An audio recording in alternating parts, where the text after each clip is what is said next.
Sur ces images de vidéosurveillance capturées sur le port de Cruz Bay dans les îles Vierges américaines, on voit un couple se diriger lentement vers un ponton en bois alors que la nuit est tombée sur l'île de St. John.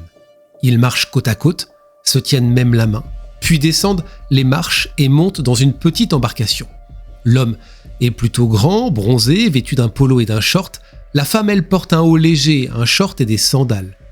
Il est 20h45 ce 7 mars 2021. C'est la dernière fois que l'on voit Sarm Hislop et son compagnon Ryan Bain ensemble. Quelques heures plus tard, Sarm disparaît et cette séquence de vidéosurveillance, banale en apparence, va devenir la clé d'une mystérieuse histoire.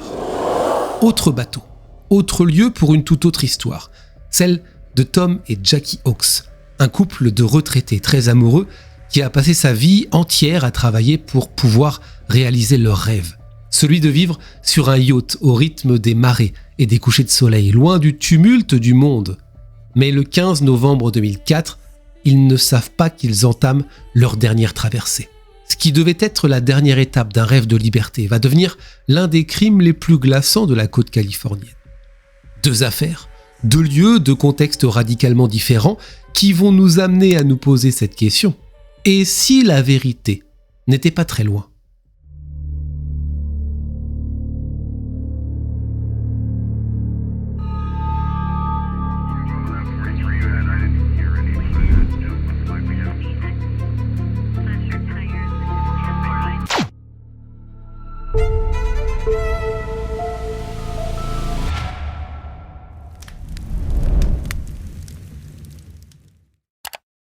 Salut tout le monde! Avant de commencer cette vidéo, j'ai envie de vous parler d'un outil que j'utilise au quotidien dans mon travail de recherche et vous savez que je l'utilise parce que je vous en ai déjà parlé. Quand on traite des affaires de disparition, des dossiers internationaux, le plus compliqué aujourd'hui, c'est pas de trouver l'information parce qu'il y en a trop justement, il y a trop d'articles, trop de sources, trop de langues différentes et c'est exactement pour ça que moi j'utilise Sift. Ça se prononce Sift comme to sift qui veut dire filtrer. C'est le tout premier agent d'actualité pensé nativement avec l'IA. Concrètement, comment ça fonctionne ? Vous tapez n'importe quel sujet, une affaire, un pays, une technologie, un événement, et Sift va analyser des sources fiables du monde entier dans toutes les langues pour ensuite vous livrer des résumés clairs, traduits et faciles à comprendre. Il n'y a pas de catégorie imposée, si vous pouvez l'écrire, vous pouvez le suivre. Sift, c'est très simple à utiliser, c'est devenu d'ailleurs une application d'actualité très populaire, voire numéro 1 dans des pays importants comme la France, l'Espagne, le Portugal et le Brésil. Je vais vous donner un exemple. Si par exemple je veux suivre l'évolution d'une affaire dans un pays étranger ou comprendre un contexte local précis, c'est le cas souvent dans mes vidéos, eh bien Sift me centralise tout en quelques minutes au lieu de passer des heures à naviguer entre les dizaines de sites qui sont disponibles.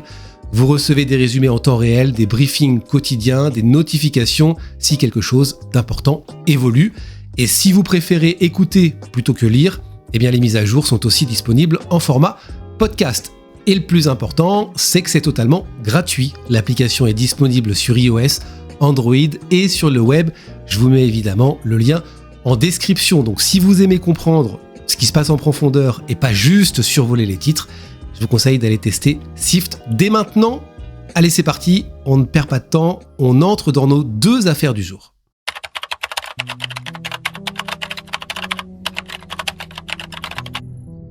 Sarm Joan Hislop est née en 1979 à Southampton dans le sud de l'Angleterre. Elle a grandi dans une petite ville tranquille du Hampshire auprès de ses parents, Peter et Brenda Hislop.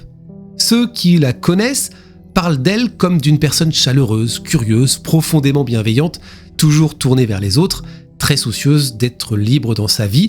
Elle a ce qu'on appelle le freedom spirit, vous savez, l'esprit libre, de faire ce qu'elle veut, quand elle veut.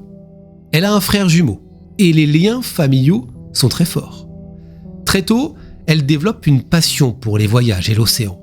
Après des études dans le domaine du design et une carrière dans l'aviation civile où elle sera hôtesse de l'air, elle décide de changer radicalement de vie. Elle quitte l'Angleterre, elle dit adieu à la routine et devient navigatrice sur des yachts privés. Sa mère, Brenda, qui vit aujourd'hui dans l'Essex, se souvient de sa fille comme une personne très heureuse, partie pour une nouvelle vie sous les tropiques. Elle la décrit comme consciencieuse. C'est pas le genre de fille à quitter tout du jour au lendemain, et surtout ce n'est pas le genre de fille à partir sans ses affaires. Ce n'est pas dans son caractère. Sarm enchaîne les missions à bord de bateaux de luxe, d'abord en Europe, puis dans les Caraïbes. Elle est sportive, environ 1m70, elle a une silhouette athlétique, souriante, avec de longs cheveux bruns et un grand tatouage coloré d'un hippocampe sur l'épaule gauche.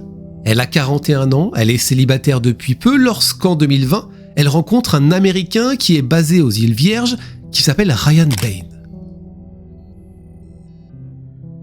Ryan Bain, donc, c'est un Américain originaire du Michigan. Il est âgé de 44 ans au moment de la disparition de Sarm. Il est propriétaire d'un catamaran de 14 mètres baptisé le Siren Song, qu'il loue essentiellement pour des croisières privées de luxe.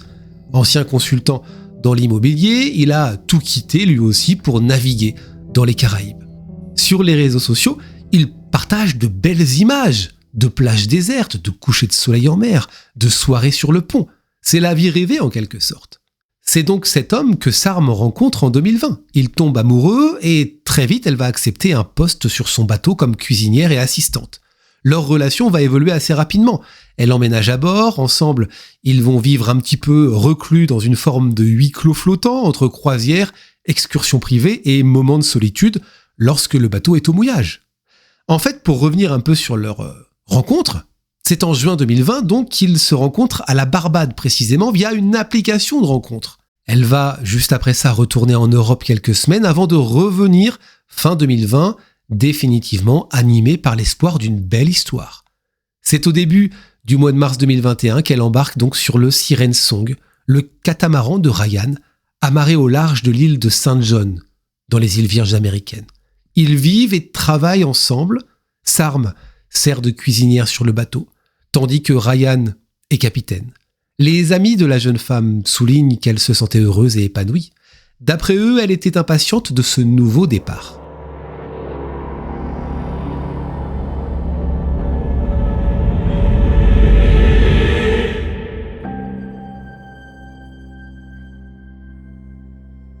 Arrive donc le dimanche 7 mars 2021.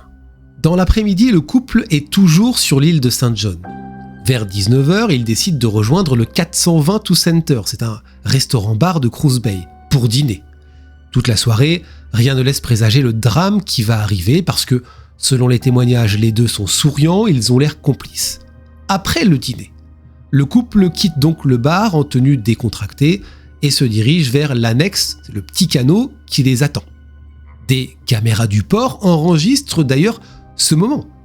Sarm et Ryan marchent main dans la main sur la jetée, ils passent derrière deux jeunes qui sont assis, puis embarquent dans l'annexe qui les attend en direction de leur catamaran.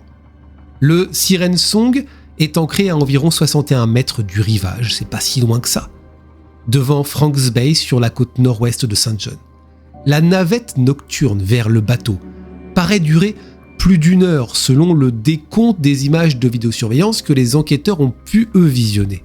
On les voit donc partir vers 20h45, mais officiellement, ils n'atteignent le bateau qu'à 22h et c'est ce que confirmera Ryan.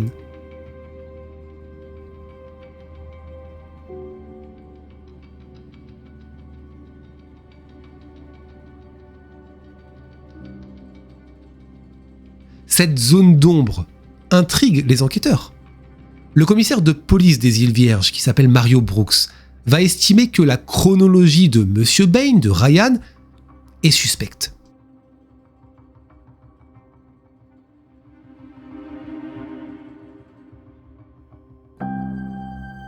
Voici donc la chronologie exposée par Ryan. La nuit est tombée sur Franks Bay. Dans le bateau endormi, un bruit va tout changer. Aux environs de 2h30 du matin, l'alarme d'ancre du Siren Song se déclenche. Ryan se réveille en sursaut et en regardant autour de lui, il constate que Sarm n'est pas à bord. Inquiet, c'est ce qu'il raconte, il va courir d'une cabine à l'autre, il va appeler son téléphone portable, il va essayer de crier son prénom pour voir si elle répond, mais sans succès. Il constate qu'elle a disparu sans ses affaires personnelles qui sont restées sur le bateau. Son portefeuille, ses documents et son téléphone sont restés à bord. Selon la propre déclaration de Ryan aux autorités, il alerte d'abord la police locale vers 2h30 du matin. On lui conseille alors de joindre la garde côtière américaine assez rapidement. Mais fait troublant, il n'appelle, écoutez bien, les secours qu'à 11h46 du matin, à midi moins le quart, soit plus de 9 heures après avoir découvert que Sarm n'était plus là. Pour les amis et la famille de Sarm, ce délai est incompréhensible. Ça n'a aucun sens. Il a contacté la police à 2h30, mais le Coast Guard n'a été alerté qu'à 11h46. Cette chronologie ne tient pas debout. Sitôt l'alerte donnée, plusieurs unités se mobilisent évidemment. Il y a des hélicoptères, des bateaux de la garde côtière, des équipes sous-marines et des sauveteurs qui plongent dans l'eau noire autour de Franks Bay. Des drones vont survoler les falaises et des équipes patrouillent les côtes qui sont désertes. Malgré ces recherches intenses, rien n'est trouvé. Pas de corps, pas de gilet de sauvetage, aucune trace de Sarm n'est détectée dans l'eau ni sur le rivage. Dans les jours qui vont suivre, il y a une rumeur qui va circuler. Un homme aurait entendu un cri au loin à 1h du matin, la nuit de la disparition de Sarm.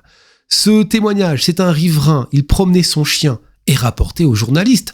Mais la police, quand on leur pose la question, va éluder froidement cette information. Voici ce que dit la police. C'est plutôt normal d'entendre des bruits au port, ça peut venir de n'importe quel bateau. En l'absence de corps, chaque indice manque cruellement, Sarm semble s'être volatilisé. À mesure que les heures passent et que les résultats peinent à arriver, la famille de Sarm va lancer des appels déchirants. Sa mère Brenda va tout d'abord multiplier les déclarations publiques. Elle confie dans les journaux qu'elle ne croit pas du tout au scénario de la fugue. Je ne crois pas que Sarm soit parti comme ça volontairement. Je crois qu'on l'a tué. Maintenant, je veux que justice soit faite. La police des îles ne va pas assez vite, selon elle. C'est pour ça qu'elle va écrire une lettre directement adressée au président américain. À ce moment-là, c'est Joe Biden, lui demandant d'aider à faire sortir son ex-compagnon de son silence et de superviser l'enquête. Parce que pour la mère de Sarm, Ryan ne dit pas toute la vérité. Est-il à l'origine de la disparition de sa fille ? J'ai perdu patience et confiance dans la police locale. Ils ont admis avoir oublié d'appeler le garde-côte. C'est un manquement au devoir. Kate, qui a longtemps été la colocataire de Sarm, elle aussi parle dans la presse. Elle se souvient de Sarm comme d'une femme, je cite, rayonnante. Elle avait tellement d'énergie, elle voulait ses aventures, la vie sous les tropiques. Ce n'était pas un rêve, c'était sa réalité. Et pour elle aussi, il y a quelque chose de trouble. Personne ne s'enfuit comme ça. Si Ryan, je la cite, n'a rien à cacher, eh bien qu'il vienne parler aux enquêteurs. Même sur les forums en ligne, ses amis se posent des questions. Il y a d'anciens collègues et des passagers qui vont raconter, écoutez bien, que sur le Siren Song, Ryan s'était parfois montré dominateur. Alison, une ex-collègue, va raconter son séjour en ligne sur le bateau. Elle dit que son séjour était insupportable. Ryan, je cite, était un ivrogne autoritaire. Elle a parfois craint pour sa vie, c'est ce qu'elle raconte. Chaque témoignage jette de nouvelles ombres sur cette affaire et sur Ryan. Un témoignage en particulier fait froid dans le dos, celui de l'ex-femme de Ryan qui s'appelle Cory Stevenson, qui s'est livrée dans les médias. Vous allez entendre ce qu'elle a raconté et ça peut laisser entraîner certaines questions. Et si Ryan, cette nuit-là, avait été violent avec Sarm et si Ryan avait pété un plomb parce que, on pose la question, ça lui est déjà arrivé. Écoutez ce qu'a dit Cory Stevenson concernant sa relation avec Ryan, c'est assez inquiétant. J'ai rencontré Ryan en 2008 et je l'ai épousé la même année. Au début, c'était un rêve, le petit ami parfait, attentionné, charmant, presque trop beau pour être vrai. Mais avec le recul, tout cela n'était qu'un mensonge. Il est un narcissique total, sans aucune empathie. Il ne se soucie pas des gens. Il pouvait être incroyablement séduisant, puis exploser pour des choses insignifiantes, des détails absurdes. Il flippait pour des choses bizarres. J'étais liée à lui par un traumatisme, ce qu'on appelle un trauma bond. C'était extrêmement difficile de partir. En 2011, il a été violent avec moi. Il m'a tiré hors d'un camion, m'a jeté au sol, ma tête a frappé le sol et j'ai eu une dent cassée. Il m'a aussi étranglée jusqu'à ce que je perde connaissance. Cette année-là, il a été condamné pour violence domestique et a purgé une peine de prison. Nous avons fini par divorcer en 2014. Il n'était pas seulement violent avec moi, il perdait son sang-froid avec ma fille Grace. Je ne pouvais pas les laisser seuls ensemble parce qu'il était méchant avec elle. Une fois, parce qu'elle ne trouvait pas une télécommande, il l'a tirée par le bras, l'a emmenée à l'étage et l'a jetée sur le lit. Une autre fois, je suis rentrée des courses et je l'ai trouvé en train de lui hurler dessus, le visage rouge, les veines du cou saillantes, dans une colère incontrôlable. Ma fille était en pleurs. Même après notre séparation, j'ai continué à vivre dans la peur. Au tribunal, il m'a menacée en disant qu'il viendrait chez moi. Je lui ai répondu que j'avais un fusil à pompe qui l'attendait. J'ai dormi avec une arme pendant 2 ans. Quand j'ai appris la disparition de Sarm, j'ai immédiatement contacté la police des îles Vierges pour leur parler de son passé violent. Je pensais qu'ils devaient savoir. Aujourd'hui, il a vendu son bateau, le Siren Song. Il aurait dit à un ami qu'il ne pouvait plus faire le truc du bateau et qu'il était en train de devenir pilote. On m'a dit qu'il avait été vu à Lake Orion dans le Michigan. Des membres de ma famille l'ont croisé à la salle de sport et l'ont confronté à propos de Sarm. Il n'a rien répondu. Je ne crois pas qu'il coopérera un jour avec les enquêteurs. Les autorités locales, vous le comprenez, se trouvent sous pression. La police des îles Vierges et la garde côtière affirment avoir fouillé l'endroit de fond en comble, sans rien découvrir. Le porte-parole de la police insiste auprès des médias. Pour pouvoir explorer le bateau de Ryan, les enquêteurs ont besoin d'un mandat judiciaire. Or, M. Bain a refusé les perquisitions volontaires. Il dit « Nous avons demandé plusieurs mandats, mais ils ont été rejetés par les tribunaux. » Ainsi, à ce jour précis, le Siren Song n'a subi aucun examen médico-légal complet. On ne l'a pas fouillé, on ne l'a pas analysé. De leur côté, les États-Unis se sont saisis du dossier. Le FBI a annoncé le 24 mars 2021 sa participation à l'enquête et a interrogé sur place le personnel du restaurant et d'autres témoins. Mais 5 ans quasiment après la disparition, aujourd'hui c'est une impasse. À tel point que la police lance un appel au public, et c'est aussi dans ce sens que cette vidéo que vous avez pu visionner a été diffusée. Elle n'a été diffusée que très récemment. La police dit ce sont les seules images que l'on a des derniers mouvements de Sarm Hislop. Si jamais vous observez quelque chose sur cette vidéo, eh bien, dites-le. Si quelque chose vous paraît bizarre, dites-le. En fait, les enquêteurs ne se basent que sur cette vidéo. Ils sont d'accord pour dire que la chronologie exposée par Ryan ne colle pas avec la chronologie constatée. Et pour eux, il faut l'interroger un peu plus. Sauf que l'avocat de Ryan Bain refuse toute intention criminelle. Son avocat affirme qu'il pense plutôt que Sarm aurait pu être victime d'un malheur, genre choc à la tête, une chute accidentelle en mer, une noyade, et que son client dormait très certainement, et qu'il n'a rien pu faire. Sans certitude, vous le voyez, l'affaire alimente de nombreuses rumeurs. Sur les forums, encore une fois, les internautes et les passionnés de true crime débattent. Certains s'interrogent sur la mer. Était-ce de forts courants qui auraient emporté Sarm, ou la température de l'eau qui l'aurait rendue incohérente peut-être? D'autres y voient un complot, vol organisé, trafic humain dans les Caraïbes, rôle possible d'une autre personne. D'autres évoquent une disparition volontaire, décrivant la jeune femme, je cite, comme trop libre pour se laisser enfermer, bien que ses proches réfutent totalement cette idée. Aucune de ces théories n'a de fondement officiel. Pour l'instant, la piste la plus citée reste celle du drame, que Ryan, possiblement, a mis fin au jour de Sarm. La première personne à suspecter, c'est le dernier qui l'a vu, c'est ce qu'expliquent la plupart des commentateurs. Dans tous les cas, ces hypothèses sont basées que sur des conjectures et soulignent surtout le flou qui persiste autour de la disparition.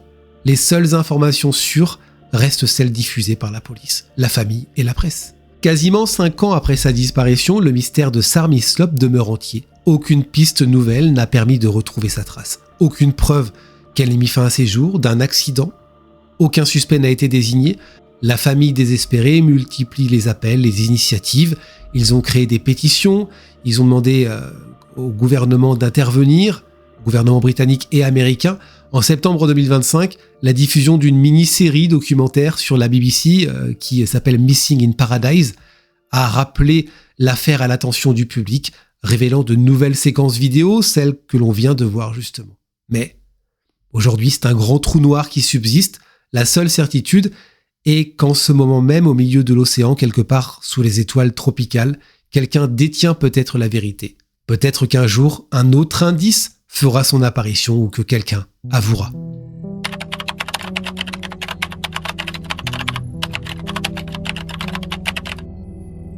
Imaginez maintenant un couple amoureux qui, après une vie entière de travail, décide un jour de tout vendre pour vivre sur un yacht, loin du tumulte du monde, simplement pour savourer le temps qui passe ensemble.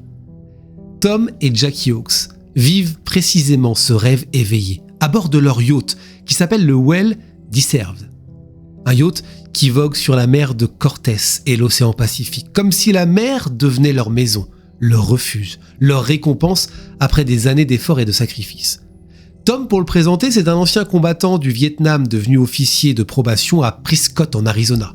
Ses collègues et ses fils, qui s'appellent Ryan et Matt, le décrivent comme un homme droit, profondément intègre, qui prend à cœur de donner une seconde chance aux personnes qu'il suit.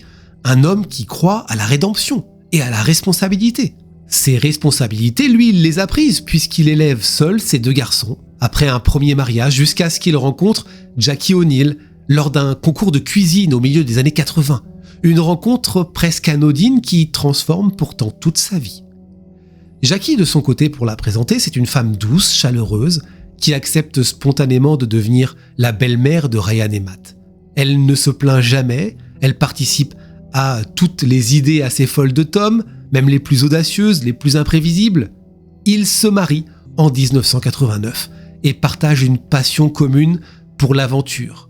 Les fils de Tom confient que leur père est un homme d'extérieur qui leur apprend à pêcher et à camper sur l'île de Catalina notamment, leur inculquant l'amour de la nature et de l'effort.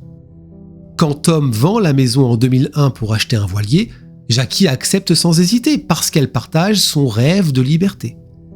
À force d'économie, ils achètent donc une vedette à moteur de 16 mètres qu'ils baptisent le Well Deserved, le bien mérité, un nom qui résume toute une existence, toute une philosophie de vie. Le couple passe près de 2 ans à explorer la côte californienne et la mer de Cortez, reliant Newport Beach au Mexique, naviguant d'escale en escale, profitant d'une existence simple. Sur le pont de leur yacht, ils voient chaque soir le soleil se coucher à l'horizon.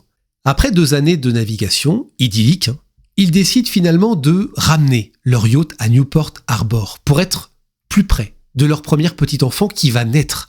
En 2004, Matt et sa femme attendent un enfant et Tom et Jackie veulent être des grands-parents présents, proches, aimants, impliqués. Pour se rapprocher de leur petit-fils, ils prennent une décision importante, vendre leur bateau. Ils publient alors une petite annonce dans un magazine nautique. Ils ne le savent pas encore, mais cette annonce va changer leur destin. C'est comme ça que le 15 novembre 2004, Tom et Jackie quittent Newport Harbor pour présenter leur yacht au prétendu acheteur et c'est la dernière fois que l'on entend parler d'eux. Parce qu'un peu plus tard, le Well Deserved rentre à Newport, amarré, comme si rien d'anormal ne s'était produit, flottant, paisiblement, à quai. Mais Tom et Jackie ne sont pas là. Et d'ailleurs, ils ne donnent plus aucune nouvelle. Ce sont les acheteurs qui ont ramené le bateau, mais aucun signe du couple. L'absence de nouvelles va inquiéter forcément les fils de Tom. Ryan Hawks se rend au port une première fois. Et là, il remarque assez rapidement quelque chose qui ne correspond pas aux habitudes rigoureuses de son père. Le canot pneumatique n'est pas correctement amarré. Son moteur n'est pas relevé. Et pour quelqu'un comme Tom, ancien officier de probation méticuleux et marin expérimenté, ces négligences sont tout simplement impensables. Les fils laissent alors un mot sur le yacht, demandant au nouveau propriétaire de les rappeler. Et quelques jours plus tard, c'est une femme qui les appelle, une certaine Jennifer DeLeon. Elle a une voix calme. Elle affirme que le bateau est payé, il a été payé en liquide et que tout est parfaitement légal, que Tom et Jackie sont partis de leur côté quand ils les ont ramenés à quai. Mais il y a quelque chose qui ne colle pas. Une amie de la famille consulte les comptes bancaires des Hawks et va constater qu'aucun dépôt correspondant à la vente du yacht n'a été effectué. Aucun virement, aucun retrait, aucune trace des 440 000 $ prétendument versés. Au même moment, le 26 novembre 2004, une banque du Mexique signale une tentative d'accès frauduleuse au compte des Hawks, ce qui déclenche officiellement une plainte pour disparition. Et les services de Newport Beach commencent à comprendre que cette affaire ne relève pas d'un simple départ précipité, mais probablement d'un crime organisé avec préméditation. Le 29 novembre, les policiers vont retrouver la personne qui a pris contact avec les fils du couple, cette Jennifer qui a appelé. Mais ce n'est pas elle qui est à l'origine du rendez-vous, c'est un certain Skylar DeLeon. En fait, Jennifer, c'est la femme de ce Skylar, elle est enceinte en plus de ça. Il est interrogé et il explique aux policiers qu'effectivement il a acheté le bateau avec un attaché-caisse rempli d'argent liquide. De l'argent, c'est vrai, qui provient d'un blanchiment d'argent lié à un vol commis en 2002. Mais il montre les documents. Les documents de vente sont produits. ils sont signés, ils sont notariés. Mais les enquêteurs vont remarquer un détail assez troublant. Le nom de Jackie Hawks est mal orthographié. Le S final manque sur la signature. C'est une erreur minuscule en apparence, mais qui suggère une signature obtenue sous contrainte ou copiée maladroitement. Il y a un petit souci là. Le notaire qui est dans la transaction est interrogé, c'est une femme, elle s'appelle Kathleen Harris. Elle confirme d'abord effectivement la transaction, avant de reconnaître un petit peu plus tard qu'elle n'a jamais vu Tom et Jackie en personne. Et en fait, qu'elle a été payée en liquide pour antidater les documents au 15 novembre. Une révélation qui fait basculer l'affaire dans une toute autre dimension. Parce qu'un élément encore plus accablant arrive. Mi-décembre, la Honda immatriculée CRV 1998 des Hawks, c'est leur voiture, est retrouvée abandonnée au Mexique, à Ensenada précisément, et le propriétaire de la caravane où le véhicule est garé affirme que cette voiture, il l'a reçue en cadeau de la part d'un couple dont le nom de famille est DeLeon. Ce qui signifie que Skylar et Jennifer se sont rendus au Mexique avec la voiture des disparus et l'ont offert à cet homme. La perquisition du domicile des DeLeon à Long Beach va révéler ensuite l'inacceptable. Des ordinateurs portables, des cassettes vidéo familiales, des papiers d'identité appartenant aux Hawks sont retrouvés.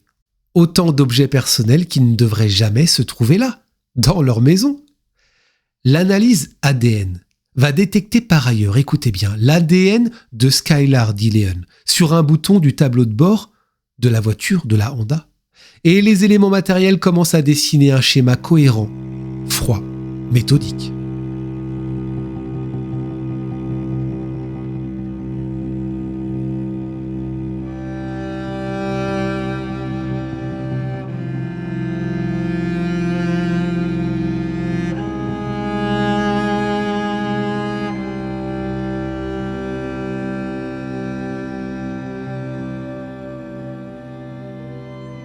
L'enquête, les amis, va éclaircir plein de choses. On en sait plus déjà sur l'identité de cet acheteur, ce Skylar DeLeon, Skylar Preciosa DeLeon, né John Julius Jacobson, 25 ans, connu pour avoir joué dans une série, la série des Power Rangers.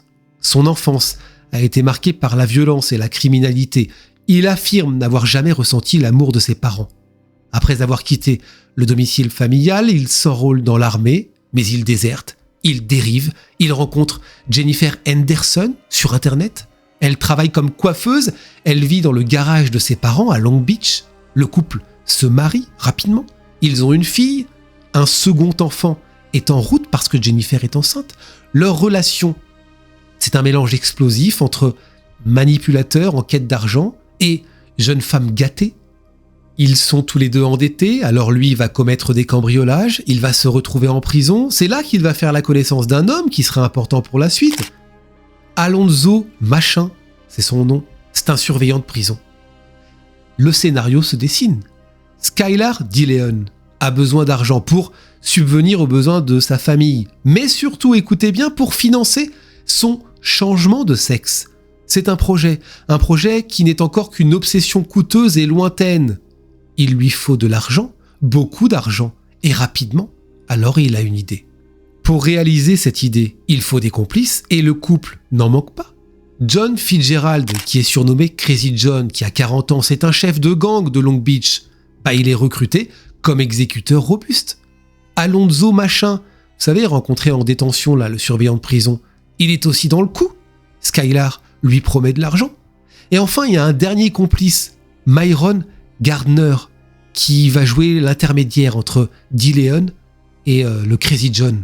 Le rôle de Jennifer Henderson, c'est de jouer le rôle d'épouse modèle et de mère nourricière. Enceinte, tenant son nourrisson dans les bras, elle rassure visiblement Tom et Jackie lors des premières rencontres. Lors de la première visite du bateau, Tom et Jackie restent prudents sur leur garde. Ils ne savent pas à qui ils ont affaire, mais la présence d'une jeune femme enceinte et en plus d'un enfant en bas âge apaise leurs doutes. Skylar prétend être un investisseur prêt à acheter le bateau pour 440 000 $. C'est le prix demandé en cash. Il propose une sortie en mer pour essayer le yacht. Une simple formalité. Tom et Jackie acceptent. Jennifer, elle, reste à terre. Le 15 novembre 2004, ils ne savent pas qu'ils montent à bord pour la dernière fois. Alors que le yacht se trouve dans des eaux suffisamment profondes, Skylar DeLeon donne le signal. Tom est maîtrisé par Skylar et Crazy John. Machin, lui, de son côté, saisit Jackie. Les Hawks sont menottés, bâillonnés, les yeux et la bouche recouverts de rubans adhésifs. On les force à signer des documents, leur retirant la propriété de leur bateau et accordant des procurations permettant l'accès à leur compte. Machin expliquera plus tard aux enquêteurs que Skylar lui a fait croire que Tom et Jackie étaient impliqués dans des activités criminelles, qu'ils méritaient ce qui se passait, qu'il s'agit presque d'une exécution justifiée. Lorsque les signatures sont obtenues, Skylar guide le bateau vers des eaux encore plus profondes. Les mains des Hawks sont attachées au câble d'une ancre, environ 25 kilos de métal massif. Ils sont ligotés dos à dos, ils comprennent ce qui va se passer. À cet instant précis, Skylar DeLeon jette l'ancre par-dessus le bord. Tom se débat, il frappe, il tente de se libérer, mais l'ancre les entraîne inexorablement vers le fond, à près de 1000 mètres de profondeur. En quelques secondes, ils disparaissent dans l'obscurité totale de l'océan Pacifique. Leurs corps ne seront jamais retrouvés. Les 3 hommes fouillent la cabine à la recherche d'argent liquide, de bijoux, de tout ce qui peut être emporté, puis reprennent la route vers la côte, comme si cette journée n'était qu'une formalité commerciale.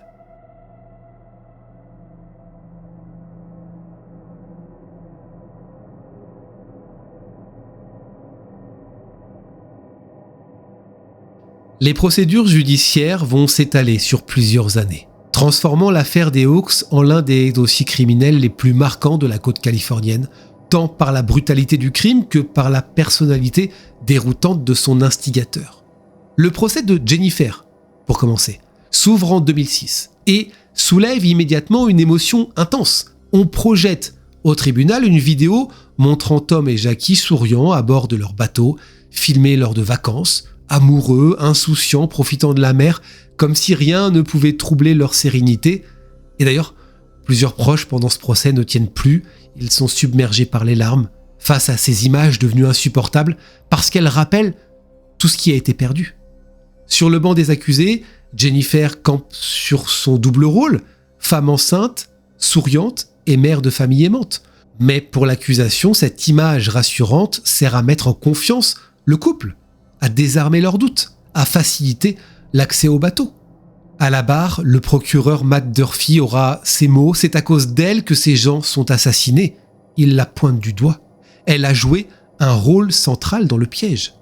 Le 17 novembre 2006, après seulement 4 heures de délibération, le jury la déclare coupable de 2 meurtres de premier degré, aggravés par le mobile financier. En octobre 2007, elle est condamnée à 2 peines consécutives de prison à perpétuité, sans possibilité de libération conditionnelle. Elle ne reverra plus ses enfants. Le procès de Skylar DeLeon, lui, commence en septembre 2008 et inclut également les accusations liées à un autre meurtre survenu plus tôt, le meurtre d'un homme qui s'appelle John Jarvis, qui a été assassiné au Mexique en 2003, après que Skylar DeLeon lui ait soutiré $50,000 dans une escroquerie similaire. L'image que le procureur dessine alors de DeLeon, c'est celle d'un entrepreneur impitoyable, un individu capable d'éliminer ses victimes pour un gain financier dérisoire au regard des vies détruites. Fait important et notable, l'avocat de Skylar DeLeon reconnaît la culpabilité de son client, ne cherchant pas à nier les faits, mais uniquement à éviter la peine capitale. Le 20 octobre 2008, le jury le déclare coupable de 3 meurtres, avec circonstances aggravantes, multiplicité des victimes et mobile financier. Le 6 novembre 2008, les jurés recommandent la peine de mort. Le 10 avril 2009, le juge confirme cette sentence, estimant que la préméditation et la cruauté du crime justifient la sanction la plus sévère prévue par la loi. Crazy John Fitzgerald, est jugé, lui, séparément en février 2009. En moins de 3 heures, le jury le condamne pour 2 meurtres, avec circonstances aggravantes. Le 1er mai 2009, il est à son tour condamné à mort. Seul Alonzo Machin échappe à la peine capitale. Après avoir témoigné en détail contre Skylar et Crazy John, il plaide coupable de 2 homicides volontaires, 2 enlèvements et 2 vols. Et en juin 2009, il est condamné à 20 ans et 4 mois de prison. Grâce à sa coopération, puisque c'est lui qui a beaucoup parlé, qui a donné beaucoup de détails, il bénéficie d'une remise de peine et est libéré sous condition en 2021. Il y a un autre nom aussi qui revient, celui de Myron Gardner. Vous savez, c'est lui qui a servi d'intermédiaire sans monter sur le bateau. C'est lui qui a mis en relation DeLeon et Crazy John. Il plaide coupable d'être complice après les faits. Il est condamné à 1 année de prison et sera libéré. Il sera libéré assez rapidement finalement, puisque le temps qu'il y ait la condamnation, son temps a été purgé. Lors des différents procès, Ryan, l'un des fils de Tom, a exprimé sa rage et son chagrin avec une intensité qui marque les esprits. S'adressant directement par exemple à Jennifer, il déclare qu'elle ne mérite pas de pouvoir voir ses propres enfants grandir. Je pense qu'elle ne se soucie pas de mon père, seulement de ses enfants, et que ses enfants devraient être adoptés. Voici ce qu'il dit lors du procès. Dans le public, la mère de Jackie fond en larmes à la simple évocation de sa fille disparue, la décrivant comme, je cite, une personne merveilleuse, aimante et dévouée. Une femme qui accepte sans hésiter de partager le rêve de Tom et de devenir une mère pour ses fils. Mais malgré les procès, malgré les aveux, malgré les condamnations, un élément demeure inchangé. Tom et Jackie ne sont jamais retrouvés. Leurs corps ne réapparaîtront jamais. Le bateau, le Well Deserved, conservé comme pièce à conviction, est resté hors service pendant plus de 4 ans après le crime, devenant l'un des plus gros objets jamais maintenus sous scellé dans une procédure pénale en Californie. En mars 2009, une fois les procès terminés, il est restitué à Ryan et Matt.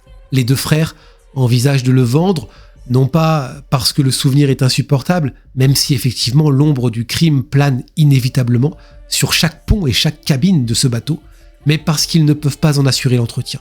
Au moment des faits et des procès, Skylar DeLeon est juridiquement et socialement identifié comme un homme sous le nom de John Julius Jacobson Jr. Ce n'est qu'au cours de sa détention qu'il va entamer sa fameuse transition de genre. Condamné à mort en 2009, on en a parlé, Skylar DeLeon reste incarcéré dans le couloir de la mort de l'État de Californie. Mais en 2019, le gouverneur, qui s'appelle Gavin Newsom, annonce un moratoire sur les exécutions, ce qui signifie qu'aucune mise à mort n'est appliquée pour l'instant. Les condamnés demeurent emprisonnés, mais la sentence n'est pas exécutée. Pendant sa détention, DeLeon amorce une transition de genre. Il va suivre un traitement hormonal depuis son arrivée à San Quentin en 2009. Et en avril 2023, c'est là qu'il subit finalement l'opération qu'il a évoquée déjà comme une motivation à l'époque des faits. J'ai effectivement subi une chirurgie d'affirmation de genre et une augmentation mammaire le 5 avril 2023. Voici ce qu'il dit dans une lettre qui sera révélée un peu plus tard au grand public. Il précise qu'il se considère désormais comme une femme, qu'il change son nom en Skylar Sophia DeLeon et demande son transfert dans une prison pour femmes, pour détenus. Ce traitement, financé par l'État, suscite un débat politique important. Ces révélations provoquent un tollé dans certains médias. L'État a financé le changement de sexe d'un criminel. Mais ces changements ne changent rien à la condamnation de Skylar, alias John Jacobson Jr., qui demeure confiné à San Quentin. Sa peine exécutée sous forme de vie en cellule, vous l'avez compris, dans une existence désormais marquée par l'isolement et la surveillance constante. Sera-t-il exécuté un jour ? On ne le pense pas, il va finir sa vie en prison.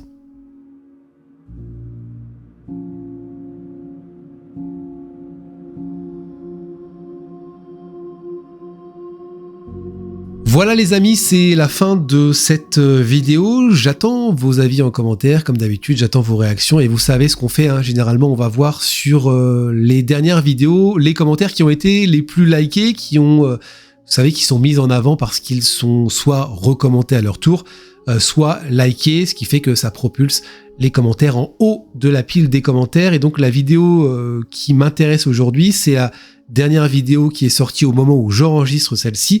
Ce sont les dernières images à Lismore. Vous savez, l'histoire de Simon Strobel qui sort d'une soirée avec son petit ami, la sœur de son petit ami et un copain. Ils sont en Australie, Lismore c'est en Australie. On voit des images de vidéosurveillance. Apparemment, il y aurait quelques conflits internes, notamment entre entre Simone et son petit ami Tobias. Dans tous les cas, on les voit se rendre jusqu'au camping et quelques heures plus tard, Simone sera retrouvée morte, pas très très loin du camping d'ailleurs.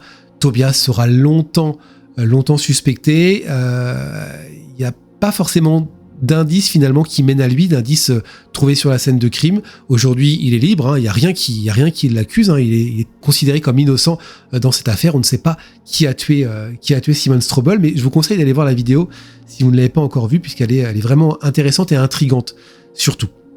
Du coup, je vais vous partager le commentaire de Petar Popara, qui dit « La chose la plus étrange me semble être que le cadavre a été retrouvé juste à quelques dizaines de mètres du camping, tandis que Tobias aurait eu l'intérêt de commettre le crime aussi loin que possible du camping. » Donc Petar Popara ne croit pas forcément en la culpabilité de Tobias. Il y a Ziva Libre et Suisse, coucou la Suisse, qui dit « La vérité n'est jamais très loin. Là, en l'espèce, même après 20 ans passés, elle est encore très loin. » N'hésitez pas à commenter cette vidéo, on vous retrouvera peut-être sur la prochaine vidéo, peut-être que je lirai vos commentaires. Je vous embrasse, prenez soin de vous et n'oubliez pas, la vérité n'est jamais très loin. Salut.